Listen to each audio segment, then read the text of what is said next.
नमस्ते। ओवरव्यू में आपका स्वागत है। कतर में क्या हम बचा पाएंगे अपने लोग? दूसरा, छत्तीसगढ़ का नक्सली हमला या राजनीतिक साजिश? और तीसरा, उत्तराखंड में कब बाहर निकलेंगे हमारे सूरमा? सबसे पहली बात, आपसे आगे करने से पहले एक आग्रह, चैनल को सब्सक्राइब करें और अगर हो सके तो चैनल की मेंबरशिप भी ले लें। मेंबरशिप का मतलब कि हर महीने आपको एक छोटी रकम हमें आर्थिक सहयोग के रूप में देनी होती है, और अगर आप हर महीने का कमिटमेंट नहीं करना चाहते हैं तो एक बार एक मुश्त भी आप हमारी आर्थिक सहायता कर सकते हैं। आपके इस आर्थिक सहयोग से हमें चैनल चलाने में आसानी रहती है। तो सबसे पहली बात, कतर से क्या हम बचा पाएंगे अपने लोग? अभी एक अप्रत्याशित चीज कतर में हुई।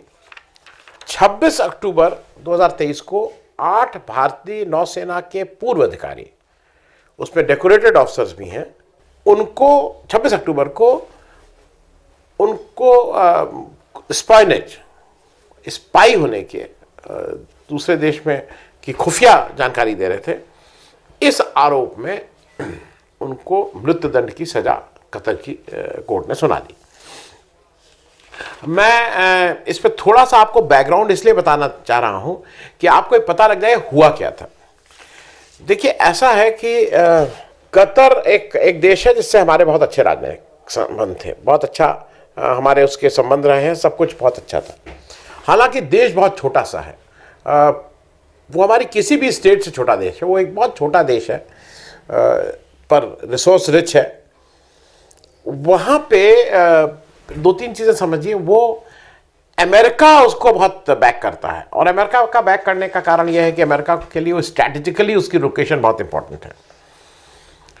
दूसरी तरफ ईरान से भी उसकी बहुत नज़दीकियां हैं, तो अमेरिका ईरान का जो टसल है उसमें उसका जो टिल्ट है वो शिफ्ट रहता है ईरान की तरफ।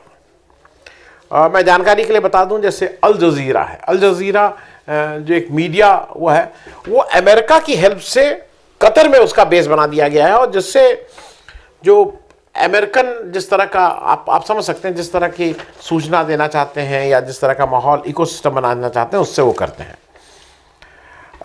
दूसरा ये है कि यूएस का मिलिट्री बेस है, और कतर में मिलिट्री का प्राइवेटाइजेशन हो गया है। वो अग्निवीर योजना टाइप कोई चीज़, नॉट अग्निवीर एग्जैक्टली, बट वहाँ मिलिट्री का प्राइवेटाइजेशन है। अब जब ये सब था तो अब उसकी आजकल उसकी नज़दीकियां थोड़ी ईरान के साथ हो रही हैं। इन सब को मद्देनज़र रखते हुए यूएस के मतलब यूएस ने इसके पीछे से इंकरेजमेंट पे एक कंपनी खोली गई, अल दहरा ग्लोबल टेक्नोलॉजीज एंड सर्विसेज, और जिसको ओमान के एक ब्रिगेडियर अजमी साहब थे, वो यूएस से बहुत क्लोज थे। उन्होंने मिलके इस कंपनी को कतर में लगाया, और इस कंपनी में इंडिया के करीब 75 नेवल ऑफिसर्स ने इसको ज्वाइन किया, और ये बेसिकली नेवल मॉडर्नाइजेशन प्लान की बात करते थे कि कतर में कैसे नेवी का मॉडर्नाइजेशन होना चाहिए, इत्यादि इत्यादि। अब ये सब जब चल रहा था तो अब कहीं नेपथ्य में अमेरिका था, तो ये हुआ कि भाई आपके हम मॉडर्नाइज करेंगे और ये प्लान है, फलाना है। ये सब मैं ये मानता हूं कि अफसरों को नहीं पता था, लेकिन जो इनका अजमी था, ब्रिगेडियर अजमी, उसको ये ठीक से जानकारी थी। तो ये हुआ कि इटली के साथ हम लोग करेंगे और सबमरीन्स लाएंगे, पनडुब्बियां लाएंगे और ऐसे ऐसे करेंगे। अब क्या हुआ कि जब ये इटली पहुंचे तो वहां पे आईएसआई भी था पाकिस्तान का। उसको ये भनक लगी कि कोई बड़ा काम कतर में हो रहा है और उसमें इंडियंस इन्वॉल्व हैं, और इंडियंस मतलब नेवी के लोग हैं। अब आप ये पूछेंगे कि वहां आईएसआई या पाकिस्तान कैसे था? वो बहुत ज़्यादा इटली से पाकिस्तान ने काफ़ी सबमरीन खरीदी हैं, तो उनको देता रहता है, तो उनके इटली से इस तरह का आना जाना है। ऐसा कहा जा रहा है कि जब ये पाकिस्तान को पता लगा तो दौड़ा दौड़ा गया चाइना को बताने की देखो ये सब हो रहा है, और चाइना ने इसकी तहकीकात की और उसने फिर कतर को बताया कि ये जो अल दहरा है ये एक फ्रंट ऑर्गेनाइजेशन है, यूएसए द्वारा क्रिएटेड है, और ये आपको मूल रूप से इजराइल इसके पीछे है, इजराइल इसमें कुछ करता। अब इजराइल से कतर या ईरान की बहुत जानी दुश्मनी है, वो आप सब जानते हैं, मैं उसको रिपीट नहीं कर रहा हूं। और अल दहरा के सीईओ तो अज़मी साहब थे ही। इस बीच एक चीज मैं और करके फिर इस पे वापस आ जाऊंगा। 2022 में क्यों हुआ, इंडिया कहां से इसमें आ गया, एक I2U2 का नामक एक ग्रुप बना। I2 मतलब इंडिया एंड इजराइल, U2 मतलब USA एंड UAE। इन लोगों ने इस ग्रुप में बनाया कि हम इसमें साथ साथ काम करेंगे, इसमें साथ साथ काम करेंगे, बहुत सी चीजें इजराइल के साथ हम अपने को अलाइन किए। अमेरिका तो था ही। जब कतर के लोगों को यह पता लगा कि भाई ये तो स्पॉयलेज का मामला हो रहा है, तो उन्होंने इसकी तहकीकात शुरू की और पता लग गया कि ये साहब एक फ्रंटल ऑर्गेनाइजेशन है जो इस तरह से काम कर रहा है। तो क्या हुआ कि 30 अगस्त 2022 को इन 8 हमारे पूर्व नौसेना के जो लोग थे उनको अरेस्ट किया गया और उनको सॉलिटरी कन्फाइनमेंट मतलब तन्हाई में उनको सबको अलग अलग रखा गया, एक दूसरे से मिल नहीं सकते हैं, घर होने। करीब 1.5-2 महीने बाद उनको इजाजत दी गई कि वो घर में इन्फॉर्म कर दें कि वो जेल में है। इन लोगों की 8 बार की बेल एप्लीकेशन दी गई जो हर बार रिजेक्ट हुई। और मतलब ये बात मैं इसलिए बता रहा हूं कि वहां पे कोर्ट, जैसे हमारा लोअर कोर्ट होता है तो वहां बोलते हैं कोर्ट ऑफ फर्स्ट इंस्टेंस। तो उस कोर्ट ने में इनका ट्रायल चला और फिर 26 अक्टूबर को इनको फांसी दे दी गई, फांसी की सजा सुना दी गई। खतरा थोड़ा ये है कि वहां पे जो वैसे रिश्ते होते हैं इस तरह के जो डिप्लोमेसी में, उस पे जेनेवा कन्वेंशन के अनुसार जब आप किसी फॉरेन नेशनल को पकड़ते हैं तो सबसे पहला आपका काम होता है उस कंट्री के जो डिप्लोमेट हैं या जो राजदूतावास है उसको इन्फॉर्म करना कि आपके ऐसे ऐसे लोग पकड़े गए हैं, और फिर वो अपना जो भी वो दूतावास अपने हिसाब से। इस केस में ये नहीं बताया गया था, हमें भारत को ये चीज नहीं बताई गई, जो एक खतरे वाली बात है, जो थोड़ा चिंताजनक है। इसी तरह का एक केस हुआ था कुछ दिन पहले ही कतर में, जहां पे एक नेपाली नेशनल अनिल चौधरी था, उसको भी इन लोगों ने पकड़ा और उसको भी मौत की सजा हुई। और उसको भी जिस दिन वहां फांसी नहीं होती है, हम लोग फांसी बोलते हैं, वहां गोली मारी जाती है। जो मृत्यु दंड है वो गोली मार के होता है। तो जिस दिन उसको सुबह मृत्यु दंड होना था उसके एक दिन पहले शाम को बताया गया नेपाल को, टाइम कुछ नेपाल के पास था नहीं, और नेक्स्ट डे सुबह उसको गोली मार के उसको मृत्युदंड दे दिया गया। अब ये जो कुछ चीजें हैं ये थोड़ा आपको इसको वाइडर चीजों में समझना होगा। हमारे प्रधानमंत्री जी बार बार एक कन्हैया लाल का नाम लेते हैं राजस्थान इलेक्शन में, बार बार कहते हैं कन्हैया लाल। कन्हैया लाल क्या थे? कन्हैया लाल एक टेलर मास्टर साहब थे जिनको 2 मुस्लिम युवकों ने जाके उनका गला काट के उनकी हत्या कर दी। वो दोनों मुस्लिम युवक अगले 6-7 घंटे के अंदर पकड़ लिए गए और अब जेल, उनका मुकदमा चल रहा है। लेकिन उन मुस्लिम युवकों ने गला क्यों काटा? उन्होंने गला इसलिए काटा क्योंकि नूपुर शर्मा जो एक भाजपा की कार्यकर्ता थी, उनकी स्पोक्स पर्सन थी, उन्होंने मोहम्मद साहब के ऊपर एक विवादास्पद बात कह दी थी और यह विवाद का कारण बना था, और इससे प्रोवोक होकर उन लोगों ने जाके गला काटा। जब यह सब हुआ तो एक चीज ध्यान रखिएगा, पूरी दुनिया में सबसे पहले कतर खड़ा हो गया, और यह सब उसी का चल रहा था। कतर ने खड़े होकर कहा नूपुर शर्मा के बारे में बहुत सख्त शब्दों में, यहां तक होना पड़ा कि तुरंत भाजपा की तरफ से कार्रवाई हुई उनको कि नहीं फ्रिंज वो हैं और सस्पेंड और निकालना पड़ा। ये कतर ने, ये सारी चीजें सुलग रही थी क्योंकि आप कतर के जानी दुश्मन पैलेस्टीन के साथ इस I2U2 और खास करके इस वाले उसमें जब सबमरीन का वो हो रहा था, ये माना जा रहा था कि आपके यहां के लोग और आपकी सरपरस्ती में इस तरह का काम हुआ है। फिर एक चीज और जान लीजिए, जो करंट एक वो है, G20 में एक बहुत हल्ला मचा है कि एक एशियन यूरोपियन हाईवे बन रहा है और उसको कॉरिडोर बोल रहे हैं। वो भी एक कारण है तलखी का।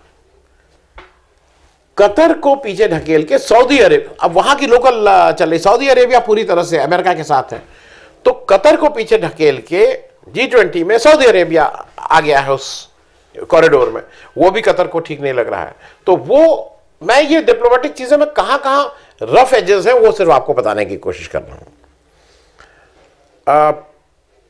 एक चीज और जान लीजिए कि इनकी अपील अभी की गई नवंबर महीने में, जो अब तो लोअर कोर्ट से सजा हो गई मृत्युदंड की, फिर इनकी अपील की गई है, वो अपील रिजेक्ट हो गई है। अब क्या क्या रास्ते हैं? अब एक तो कानूनी रास्ता है शायद वहां अपील का, जो भी उनकी हाईएस्ट कोर्ट है वहां तक आप एक या दो जो भी मौके मिलेंगे वहां तक अपील करेंगे। लेकिन 2 बार, मतलब एक बार मृत्युदंड मिला, उससे हायर कोर्ट से, अपीलेट कोर्ट से अपील रिजेक्ट हो गई है। इसमें इंटरनेशनल कोर्ट में जाएंगे, क्या करेंगे वो अलग बात है। दूसरा ये है कि आपका बैकडोर जो कूटनीति है, जो डिप्लोमेसी है, वो इस समय काम करती है। हो सकता है कि इस तरह से नहीं, लेकिन आपसी बातचीत से इनको कुछ, मतलब कतर के साथ एडजस्टमेंट करके इन लोगों को छुड़ाया सकते, लेकिन वो बैकडोर डिप्लोमेसी है। और बैकडोर डिप्लोमेसी में अभी तक जो हमारे एस जयशंकर प्रसाद साहब हैं, उनका एटीट्यूड बहुत दिक्कत करता है। मैं हरदम का इसका क्रिटिक रहा हूं। वो जिस तरह से कनाडा ने से हमारे रिश्ते खराब हुए, उसमें उनका एक बड़ा हाथ था, जिस तरह से, मतलब कहीं पे भी हो। तो अब मेन बात यह है कि बैकरूम डिप्लोमेसी ही अब काम आएगी, और भारत को एक बार अपने ये जो 8 लोग हैं उनको किस तरह से बचाना है, इस पे सोचना होगा। और उसके लिए अगर आपका अपना ये जो ढंग है ना कि नूपुर शर्मा कुछ बोल रही, आपका जो अपना है उस जबान को थोड़ा सुधारना पड़ेगा। लगाम अगर लगाने को तो नहीं कह रहा हूं, लेकिन जबान थोड़ी सुधारनी पड़ेगी। अब आ जाते हैं दूसरी बात पे। दूसरी बात यह है कि छत्तीसगढ़ का नक्सली हमला या राजनीतिक साजिश। आपको लगेगा छत्तीसगढ़ में कौन सा भाई हमला हुआ? मैं याद दिला दूं, 25 मई 2013 को सुकमा जिले में एक कांग्रेस का कॉन्वॉय जा रहा था, जिसपे बम फेंक के हमला हुआ था। उस पे 27 या 27 उस समय तत्काल मरे थे, बाद में 2-3 लोग और मरे थे।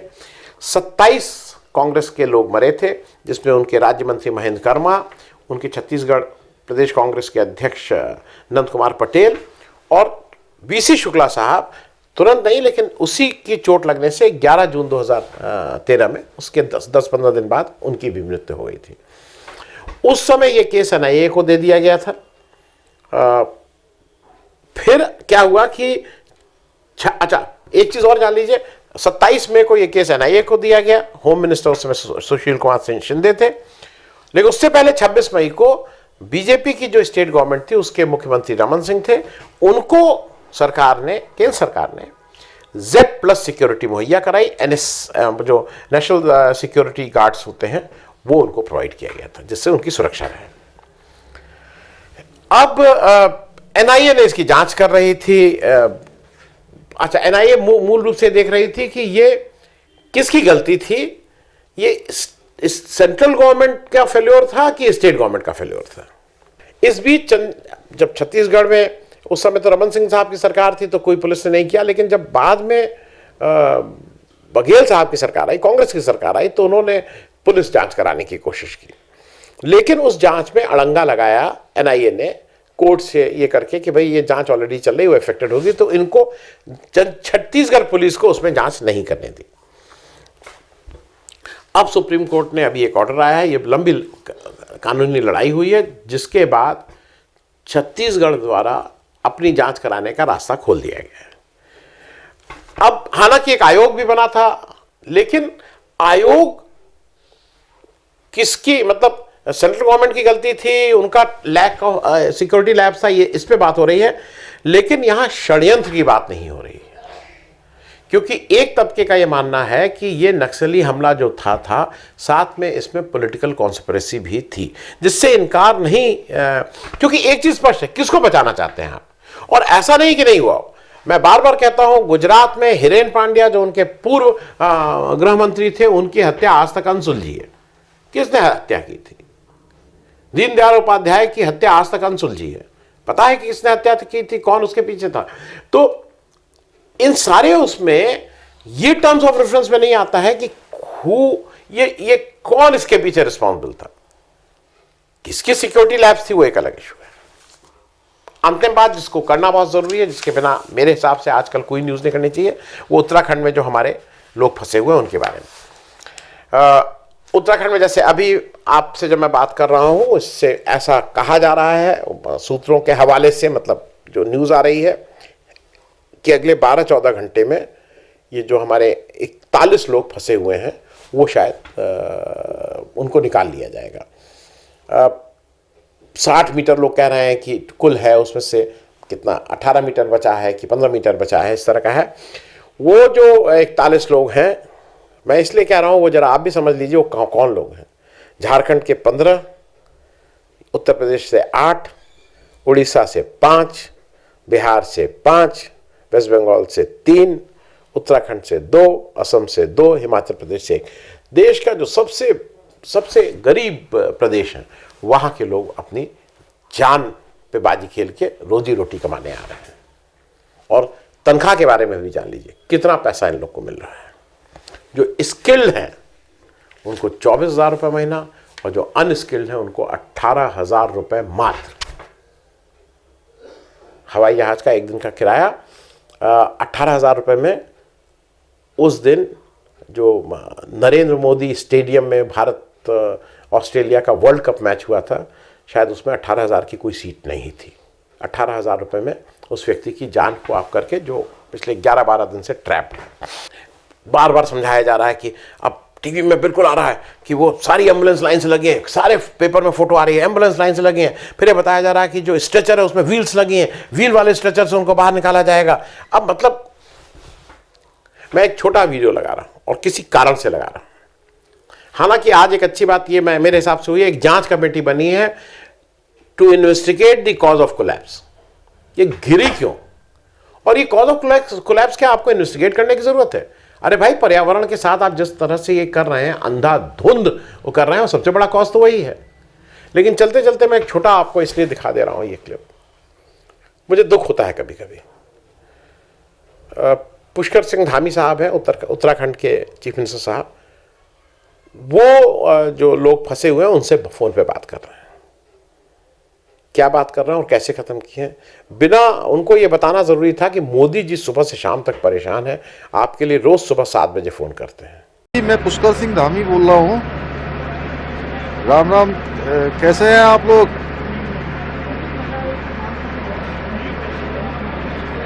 अच्छा, चलिए भाई, बहुत हम लोग बिल्कुल पास पहुँच गए हैं और बड़ी आप लोगों की हिम्मत है और बहुत ही आप लोगों के लिए सब लोग प्रार्थना कर रहे हैं यहाँ। और हम लोगों को उम्मीद भी है, मैं भी रात से आ गया हूँ, जनरल साहब भी आ गए हैं यहाँ पर, और प्रधानमंत्री जी रोज आप लोगों के बारे में रोज चिंता कर रहे हैं, रोज अपडेट लेते हैं मुझे सवेरे 7 बजे। आज भी अभी आया है, अभी बताया है, बिल्कुल 45 मीटर से आगे हम लोग आ गए हैं। ये उस पूरे कन्वर्सेशन का सबसे इंपॉर्टेंट हिस्सा था और इसीलिए उन्होंने करके उसको सार्वजनिक भी कर दिया कि सब लोग देखिए भाई मोदी जी। तो मोदी जी ज़रूर परेशान होंगे और हम सबके साथ, मोदी जी आप भी विनती कर, भगवान से प्रार्थना करिए कि ये लोग जल्दी से जल्दी बाहर निकलें, इनका स्वास्थ्य लाभ हो और ईश्वर न करे कि इस तरह के रोजी रोटी के लिए इस तरह के कामों को किसी को करना पड़े। थैंक यू सो मच, धन्यवाद।